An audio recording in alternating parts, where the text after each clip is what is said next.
And I'm Jacob. And we're here for a very special movie review.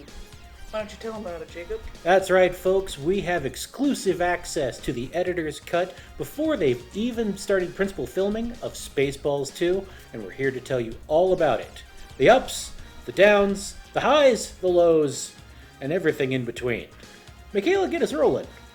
Well, I personally thought the focus on Princess Vespa's and Lone Star's child was a very important direction to take the movie, a sort of continuation on from where we left off, because you really get to feel that sort of the generational, the passing of the torch. I agree. And that's to say this is absolutely a sequel, not a spiritual sequel, not a reboot, not even a remake. This is a continuation, truly, Spaceballs, The Search for More Money, the way we were promised.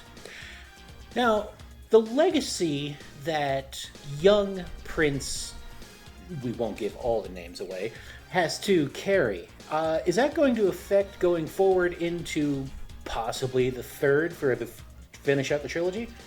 Yes, I think so, because what happens in the film is insane, because Darth Helmet himself has a child as well, a daughter who has to contend with living in the Spaceballs, the planet amongst the people. It's very hard for a woman on Spaceballs to make a living. Mm-hmm. She's a bright young woman who has the horrible, the past of what her father has done. And what he's going to continue to do. Because remember, Dark Helmet didn't actually perish at the end of the movie. Instead, he made it back to Spaceball City and now became Supreme Leader Helmet. Of course, still puppeted by the devious President Scrooge.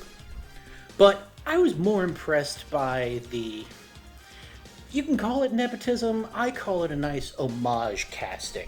Of course, we know Mel Brooks is coming back as Yogurt, but what's more surprising is Max Brooks, his son, has been cast as Grogurt inside the movie. I was just about to say, I thought it was insane that for Barf's character, they had a side plot going on where his evil brother Frab came back. He's now working under the Spaceballs government to try and take them down. Yeah, but I think that's a bit of a red herring. He's going to be the secret agent, or the spy, if you will, that feeds information back to Druidia and eventually brings down the new order of Spaceballs, threatening the galaxy. That's what I was thinking too, because he seems like an anti-hero. Mm-hmm. Very much like Deadpool. There's a lot of cursing in this film. Oh, so much. I mean, if they come up with a PG-13, I'll be surprised. It'll be a lot of editing, but a hell of a Blu-ray when it comes out.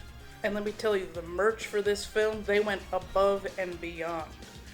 I mean, not only are they going to have the return of Spaceballs the Flamethrower, which are actually just rebranded Boring Company flamethrowers that weren't sold off, but there's going to be exclusive merchandise to all the different retailers. Amazon, Walmart, Target.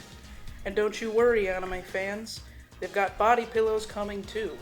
That's right. Of the original Prince... I'm sorry, what was his name again?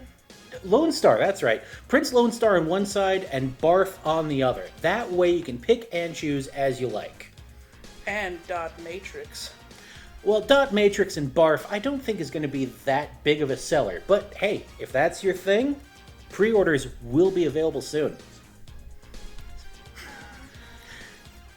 Anyways, the climactic ending to Spaceballs 2, You gotta see it to believe it. And you have to see it on the big screen. You can't see such a huge Schwartz on the little screen. Don't wait for streaming. Go straight to the IMAX, pay for the 3D. You want the Schwartz in your face. Yeah, I gotta tell you, Lone Star's kid definitely inherited his Schwartz. I mean, the ring's bupkis.